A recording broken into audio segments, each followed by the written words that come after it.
Hey everybody, Johnny LaSalle the Painter Man, and you're in my basement. Here's where I make magic. This is like my laboratory, you know what I mean? So what I have today is I went on Craigslist. My wife and I were looking for like a half table type thing. It's not a huge table. We wanted something that was going to go specifically in this sized wall, which is just fairly longer than this beautiful piece. And another thing that I wanted to share is that, as I mentioned in other videos, our house is a Victorian style house. So pretty much everything that's inside, we're trying to retrofit it with Victorian furniture. So we went on Craigslist for some odd reason, and we found this piece for $25. Who would have thought? Someone painted it in a gray finish. I just got done sanding it, which, by the way, if you're sanding, I happen to have a DeWalt Orbital. Don't use the square one that just vibrates back and forth. It's not going to do the job. This one here has the disc. This one has the 8 holes, and I have it connected to my vacuum. So every time I'm sanding, I'm not getting dust all over the place in here because it's a confined space. And so connected to the vacuum, everything, all the dust gets sucked in right to the vacuum. It doesn't take much. Make sure you keep everything even on the wood, okay? Don't chew too much. I initially I tried it with a light grit, like 220 that I had. 220 was too light to remove the paint that was on there. I think they used like a porch and patio enamel in order to paint this, which is for a floor. It's durable. It's resistant. It sort of resists any type of scuffing and scratching and things. So in that case, you have to go with a heavier grit. I ended up going with a heavy grit. It was a 40 grit disc, and it took all of the paint off. And then for the sides, you see how there's a little raised edge here, and then you have the sides. There's like a quarter round almost. So what I did there, then I took the 40-inch sand disc off, and then I put the 120 disc. And basically, you do this. You just do this and go back and forth, and remove all that paint. Once you remove that paint, my advice to you would be to use a sanding block. Remember me telling you this is raised like an 1/8 or 1/16 of an inch. So you need to get in there to try to get the paint out. I couldn't get all the paint off, okay? You can't expect perfection after somebody painted a piece that was probably initially just stained in polyurethane lightly. So anyways, I ended up sanding everything up, and now I'm ready to stain. Okay, so you basically just wipe off all of the the sand particles from the sandpaper or whatever, and then you're ready. In this case, because our French door in our living room was stained in a gun stock, I'm gonna follow suit with that gun stock, which has a nice rich red color. It's not really red. It's just it's faint. So our fan in our living room also has the fan. What do you call it? It's called the paddles or whatever you call it. Thank you, baby. My wife is manhandling the camera today. It's blades. What is it called? Blades. Blades. The fan blades. Thank you so much. That's my wife, Bridget. She's the one. This is courtesy of her. She's the one filming me at the moment. So the blades are similar to this color, this gun stock. I love Minwax. Minwax is by far one of the better products that are out in the market. Okay, and so this is the gun stock, and this is what I'm going to do. For the audience, I have a piece of advice. Okay, in many cases, the stain gets inside this channel because it's so light bodied. This is what you do. You take a nail, okay? Take yourself a nice light hammer, and basically what we're gonna do, you put 4 holes, okay? Why am I doing that? I'll tell you why in a minute. 3, and 1 more, opposite. You know why, guys? Because then what happens is once you return this lid and you pounce on it, all of the material that's inside this channel here is going to drain back down into the can. Okay? So that is the whole reason why I do that. A lot of people won't tell you that. That also prevents in the future, once you seal this, then it sort of dries and then it bonds to itself. You don't want that. And then it's a pain in the rear end to try to remove it again. If you must have a 5-in-1. This is the painter's tool. This is a 5. Actually, this is a 6-in-1.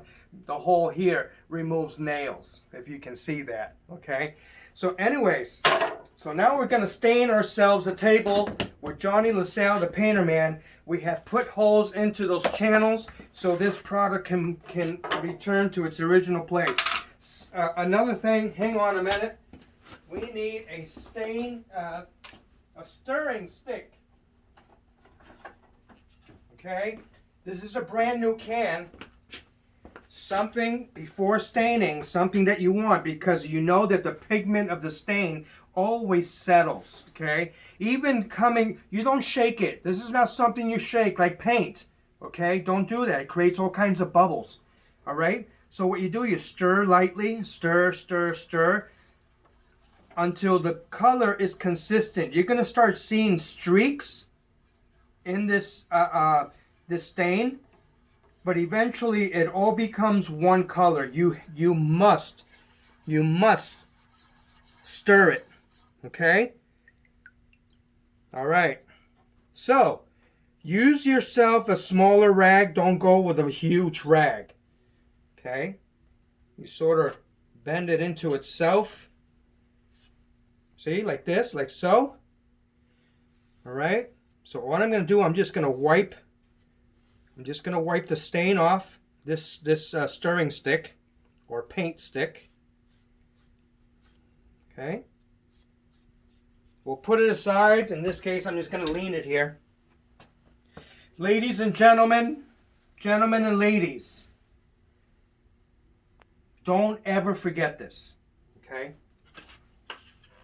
Get yourself a 5-gallon bucket. You fill it halfway full of water and keep it aside. Okay?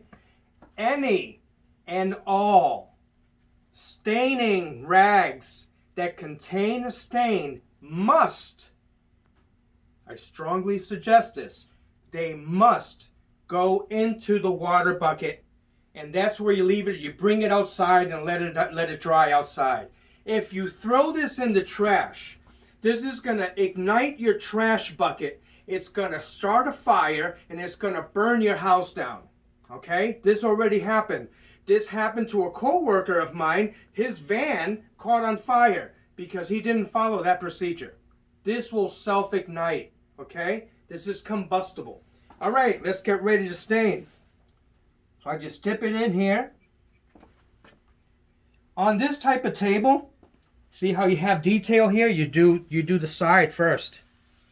Do the side. Don't get it on the flats. Okay? Look at it. How beautiful is that, huh? This is what you can do with stain. One rag full, and I can do this whole piece. Look, this whole side here. And this is a beautiful, rich color. Okay, and this is how you do it. You don't leave too much excess on there. You see how it shows you the grain of the wood? There's a knot right there, and that's beautiful. That adds character to this piece. See, and you follow the grain. You don't go from here and go across. Do the outside edges first, then you do the flats. Okay, it's a beautiful thing. So I'm doing this in gunstock, like I said before, because I have a French door, and this table, this particular table, is gonna actually, it's gonna be next to that door. So we want an association. You want something that's going to complement the door and say, hey, we are family. You see? One rag full, and I'm not using much. Okay? I will suggest to you guys to wear gloves. I'm not wearing gloves. This stain will stain your skin and it will get into your fingernail area, and it'll take probably 3 or 4 showers before it comes off. Okay? Yeah, this is how it's done. Okay? Look at the nice detail. By the way, this is an oak. An oak? No, this is actually it's a black walnut. This is black walnut. Okay. Now, I'm gonna do the table itself. When you do the table, see, you go back and forth, but you want to make sure it's even. Okay. See how I'm going out? I'm not bringing it in. I don't want to drip in there. You spread this evenly. Okay? Left to right. And I guarantee you guys, this is a $25 table sold on Craigslist. By the time I'm done, you can triple this price. This is no longer, once you put the polyurethane on it and seal it up, I guarantee you this piece is going to be comparable to something you see at a furniture store. You could probably sell this for more than $100, if not at least $100.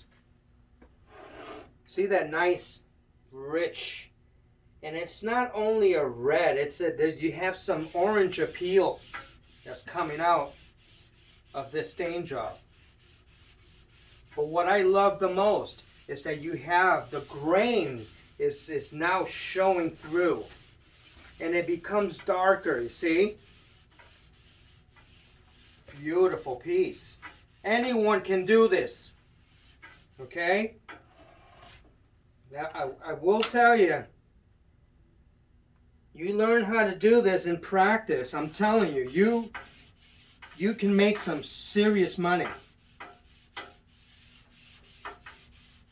This is the beautiful thing. In many cases, I mean, you can find tables and chairs and on the side of the road, especially on the weekends. That's when people are home. They're cleaning out their garage and things. Usually around spring, you get to see a lot of these.